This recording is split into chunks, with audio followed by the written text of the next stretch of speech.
জামাতের আমির সাহেবও আমি ভিন্ন দল করা সত্ত্বেও উনি আমাকে খোঁজ নিতেন যে এই বক্তব্যগুলো জাতির প্রয়োজনে দরকার। ইভেন জুলাইয়ের আন্দোলন সফল হওয়ার পরে আমাকে বিএনপি অ্যাপ্রিসিয়েট করেছে, জামাত ইসলাম অ্যাপ্রিসিয়েট করেছে। আমি বেসিক্যালি আমার যে মূল থিমটা ছিল সেটা হচ্ছে এরকম যে বাংলাদেশটাকে উদ্ধার করা দরকার, বাংলাদেশের সকল মানুষকে উদ্ধার করা দরকার। কারণ এরকম একটা শাসন ব্যবস্থা বাংলাদেশে থাকতে পারে না যেই শাসন ব্যবস্থার মধ্যে কোনো মানুষ সেফ না, না নায়ক, শিল্পী, সাহিত্যিক, সাংবাদিক, কবি কিংবা কোনো গায়ক কিংবা কোনো বিশ্ববিদ্যালয়ের প্রফেসর, আলেম ওলামা অথবা রাজনৈতিক দলের একজন কর্মী, কেউ তখন সেফ ছিল না। সবাইকে তারা শত্রু মনে করত, সবার উপরে জুলুম অত্যাচার করতো, আর আমি এইগুলো অকপটে বলতাম। যদিও আপনি আজকের 11 দলীয় অ্যাড্রেস করেছেন, আমি যখন ফ্যাসিবাদের পতন হয় বা দীর্ঘ এক যুগের অধিক সময়, তৎকালীন সময় আমি বিএনপির রাজনীতির সাথে সম্পৃক্ত ছিলাম এবং 2018 সালে আমি বিএনপির মনোনয়ন প্রত্যাশী ঝালকাঠি 1 আসনের ক্যান্ডিডেট ছিলাম। 5ই আগস্টের পরবর্তী রাজনীতির প্রেক্ষাপটের কারণে সেটা হয়তো ভিন্ন জায়গায় আমাকে চলে আসতে হয়েছে, সে ভিন্ন আলোচনা। কিন্তু আমি বিএনপি করলেও তৎকালীন সময়ে ফ্যাসিবাদের বিরুদ্ধে যারাই ছিলেন আমি সবাইকে প্যাট্রোনাইজ করতাম, প্রমোট করতাম। যেমন তৎকালীন সময়ে আমি দেখেছি যে যুদ্ধাপরাধী নাম দিয়ে জামাত শিবিরকে হেনস্থা করা হতো। তাদের প্রায় 11 জন মানুষকে ফাঁসির কাস্টে ঝুলিয়ে হত্যা করেছে প্রায় 6-7 জন এবং জেলের মধ্যে বাকি কয়েকজন। এই শীর্ষ নেতাদের হত্যাগুলো আমি মেনে নিতে পারতাম না। বিএনপি করা সত্ত্বেও ওই সাইদি সাহেবের মৃত্যুতে আমি কান্না করতাম কিংবা প্রতিবাদ করতাম। এই জিনিসগুলো মামুনুল হক সাহেবের ক্ষেত্রে যখন ঘটেছে, আর একটা দল করতেন, ওনাকে জেলে নিয়ে যাওয়া হয়েছে, 45টা মামলা, মিথ্যা মামলা দেখিয়ে জামিন দিত না, ওটার বিরুদ্ধে আমি কথা বলতাম। গণ অধিকার পরিষদ তৎকালীন সময়ে যারা ছিলেন নূর সাহেবদের দল, আমি তাদের পক্ষে কথা বলতাম। আমার মূল কনসেপ্টটা ছিল যে আওয়ামী লীগের বিরুদ্ধে যারা আছে, ইনক্লুডিং ইসলামী আন্দোলন বাংলাদেশ চরমনায়ের যে দল, তাদের যে কোনো দুর্দিনে আমি তাদের পক্ষে কথা বলেছি। এই কথাটা মূলত মানে ফেসিবাদের সহ্য হতো না বিধায় আমাকে দেশের বাহিরে তারা বিভিন্ন সময়ে জুলুম, নির্যাতন, অত্যাচার করেছে এবং আমাকে থাকতে বাধ্য করেছে। আমি অবাক হবেন যে মানে আমি একবার একটা প্রোগ্রাম করতে গিয়ে মালয়েশিয়ার এম্বাসি কর্তৃক আমাকে পুলিশের কাছে নালিশ করিয়ে তৎকালীন সময় আমাকে অ্যারেস্ট করানোর চেষ্টা করা হলো এবং তারা প্রকাশ্যে আমার বিরুদ্ধে চলে যায় এবং আমাকে লাস্ট 3 কত সালের দিকে? এটা একেবারে এই যে দেলোয়ার হোসেন সাইদি সাহেবের মৃত্যুর পরে আমি একটা প্রোগ্রাম করেছিলাম মালয়েশিয়াতে। তখন সরকার এটাকে আরো বেশি করে, এবং তখন আমি আমার বিএনপির সেক্রেটারি সাহেব সেখানে চিফ গেস্ট ছিলেন, অন্যরা ছিলেন। আমি দেশপ্রেমিক হিসেবে তার পক্ষে অবস্থান নেওয়ার কারণে আমাকে তখন বাধ্য হয়ে আমার তুরস্কে যেতে হয়েছে এবং তুরস্কে আমাকে থাকতে হয়েছে 22, 23, 24-এর আগ পর্যন্ত এই সালগুলো। তার মানে 20 থেকেই আমি মালয়েশিয়াতে অন কাইন্ড অফ মানে আমার থাকাটা অনিশ্চিত হয়ে গিয়েছিল এবং আমার ব্যবসা বাণিজ্য যাচ্ছিল সেগুলো ধ্বংস করেছে। আমার পরিবার পরিজন নিয়ে আমি যে একটু সুস্থ সুন্দরভাবে সময় কাটাবো কিংবা ভালোভাবে থাকবো, যদিও ভালো রাষ্ট্রগুলোতেই ছিলাম মালয়েশিয়াতে, তুরস্কে, কিন্তু আমরা কখনোই একত্রে ভালো জায়গায় ভালোভাবে সবকিছু করতে পারিনি। ঈদ, কোরবানি, এই জিনিসগুলো আমাকে পরিবার থেকে, মানে মানুষ বিভিন্ন রাজনৈতিক পরিস্থিতিতে দেশ থেকে পালিয়ে বা বাধ্য হয়ে প্রবাসে যায়, কিন্তু আপনি প্রবাসেও একরকম ভীত সন্ত্রস্ত অবস্থায় আপনাকে থাকতে হয়েছে। আমাকে 24টা ঘন্টায় ভীত সন্ত্রস্ত থাকতে হয়েছে, কিন্তু আমি সিদ্ধান্ত নিয়েছি যে দেশে তো অন্তত গুম খুন কিংবা আপনাকে মেরে ফেলে দিতে পারবে।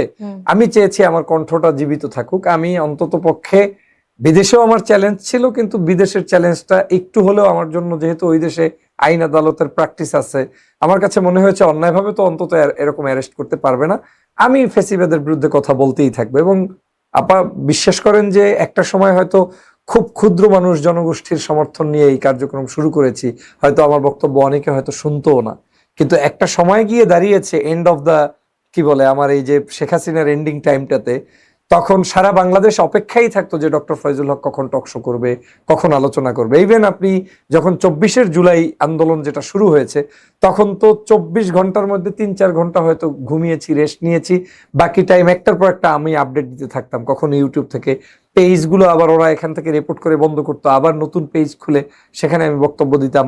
এই ফেস দ্য পিপলের সাথে তো আমি 4 তারিখ, 3 তারিখ, 2 তারিখ, 1 তারিখ প্রতি রাত্রে আমি টকশো করতাম। এই যে 5ই আগস্টের মানে 36শে জুলাই যাকে বলি তার আগ মুহূর্ত পর্যন্ত, এই ইভেন যারা আমাদের জুলাই যোদ্ধা তৎকালীন সময়, তাদের জন্য দেশবাসীকে কান্না করে করে আহ্বান জানাতাম যে দল মত রাজনীতির ঊর্ধ্বে উঠে এদেরকে আপনারা সবাই সহযোগিতা করুন। এবং সেই সময়ে আসলে আপনাকে বলতে দ্বিধা নেই যে গুটি কয়েক মানুষ সাহস নিয়ে কথা বলেছে। এখন তো 5ই আগস্টের পর অনেক কথা বাজারে পাওয়া যায়, নতুন নতুন অনেক বক্তব্য দেওয়ার মানুষ তৈরি হয়েছে, এটা ভালো দিক।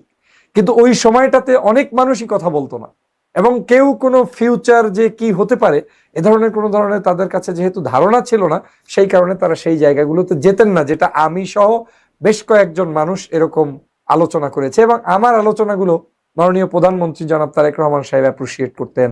আমার আলোচনাগুলো তৎকালীন সময়ের জামাতের আমির, এখনকার বিরোধী দলীয় নেতা ডাক্তার শফিকুর রহমান সাহেব অ্যাপ্রিসিয়েট করতেন, এবং করতেন বিধায় এদের পক্ষ থেকেও কিছু মেসেজ আমি পেতাম। বিশেষ করে জামাতের আমির সাহেবও, আমি ভিন্ন দল করা সত্ত্বেও উনি আমাকে খোঁজ নিতেন যে এই বক্তব্যগুলো জাতির প্রয়োজনে দরকার। ইভেন জুলাইয়ের আন্দোলন সফল হওয়ার পরে আমাকে বিএনপি অ্যাপ্রিসিয়েট করেছে, জামাত ইসলাম অ্যাপ্রিসিয়েট করেছে। এই কার্যক্রমগুলো কিন্তু আমাকে করতে হয়েছে, এবং এভাবেই সংযুক্ত থেকে জুলাই আন্দোলনটার সাথে সম্পৃক্ত ছিলাম। এবং ফ্যাসিবাদ বিরোধী লড়াইয়ে বক্তব্য, আপনি যদি তৎকালীন সময়ের চায়ের দোকান বলেন, রেল স্টেশন বলেন, রাস্তাঘাট বলেন, এবং বিশেষ করে কৃষক, শ্রমিক, সাধারণ জনগণ এই আমার বক্তব্যগুলোকে খুব ভালোভাবে এনজয় করতেন এবং এটা দিয়ে উদ্বুদ্ধ হতেন।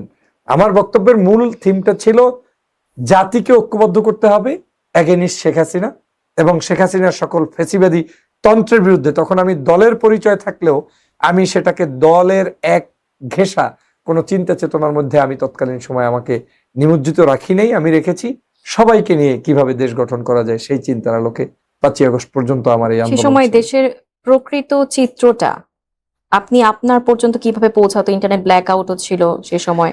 আপনি দেশ যদি থেকে রাইট, হ্যাঁ, 5ই আগস্টের ঠিক কয়েকদিন আগে যখন বাংলাদেশের ইন্টারনেট গুলো বন্ধ হয়ে গিয়েছিল এবং কোনো কিছুই ছিল না, আমরা সামহাউ কখনো কখনো কোনো ফোনের মাধ্যমে একটা ইনফরমেশন পেয়েছি, বা দেশের কোনো গ্রামের প্রত্যন্ত অঞ্চলের কোনো একজন ব্যক্তি সৌদি থাকেন, তার সাথে তার কোনোভাবে ফোনে কানেকশন হয়েছে, ডাইরেক্ট কোনো লাইনে কথা হয়েছে, এরকম ইনফরমেশন গুলো ওনরা আবার উইলিংলি আমাদেরকেও দিতেন। আমার যারা ওয়েল উইশার্স ধরেন সৌদি আরবে আছে, মালয়েশিয়া আছে, সিঙ্গাপুরে আছে, থাইল্যান্ডে আছে, রেগুলার তারাও ফোন দিতেন আমাদেরকে, মেসেজ দিতেন যে ভাই এই মুহূর্তে আমার এলাকায় এটা ঘটেছে, ঢাকাতে এটা ঘটেছে। এবং আমরা যেগুলো যখন যেখান থেকে যতটুকু পেতাম, মানে সাধ্যের মধ্যে যেটা কুলায়, মানে এমন হয়েছে যে তারা তো সব বন্ধ করে দিয়ে হেলিকপ্টার থেকে গুলি করেছে, মানুষ মেরেছে, শিশু মেরেছে, বিভিন্ন জায়গায় যে অত্যাচার করেছে, সেই চিত্রগুলো যদি আরো ভালোভাবে পেতাম হয়তো ভালোভাবে বলতে পারতাম। কিন্তু যা পেয়েছি সেখান থেকে গেজ করে এবং সেটার উপর ভিত্তি করেই জনগণকে উদ্বুদ্ধ করেছি যে না, এই সরকারকে আর রাখার কোনো সুযোগ আমাদের হাতে নেই, এবং আমাদেরকে এই সরকারের পরিবর্তনের জন্য সবার সবকিছু শেষ করতে হবে। আমার একটা ডায়লগ এখনো মনে আছে, দেশবাসীকে বলতাম যে আপনার একটা যদি গরুর ঘর থাকে, নিশ্চয়ই আপনি বুঝবেন যে আমাদের দেশে এই গবাদি পশু পালার জন্য একটা ঘর থাকে, তাদেরকে রাখার জায়গা। আমি বলেছি ঢাকা শহরের যে ভাই বোনেরা আছেন, আপনার ঘরে জায়গা নাই, বিছনা নাই, একটা বেড নাই, আমার কোনো আপত্তি নেই, যদি গরুর ঘরও থাকে ওই গরুগুলো এক রাত আপনি বাহিরে রেখে আমাদের এই জুলাই আন্দোলনের যারা নেতাকর্মী বিভিন্ন শহর থেকে ঢাকামুখী হয়েছেন তাদেরকে অন্তত এক রাত গরুর ঘরে রাখতে দেবেন। আজকে আমার এখনো পশম দাঁড়িয়ে যাচ্ছে, সেই আহ্বানগুলো ছিল স্পর্শকাতর, সেই আহ্বানগুলো ছিল মানে ইমোশনাল, এবং ইমোশনের জায়গা থেকে তখনই বলতে বাধ্য হয়েছি যখন দেখেছি যে আমার দেশের মানুষের উপরে গুলি, অত্যাচার, হিংসাত্মক মানসিকতা। এবং দেখেন কলেজের, স্কুলের ছেলেরা মা তার সন্তানের বুকের উপরে একটা কাঠের বস্তু বেঁধে দিচ্ছে যে যা, তুমি ঠেলা দিয়ে বলে দিচ্ছে তুমি যাও আন্দোলনে।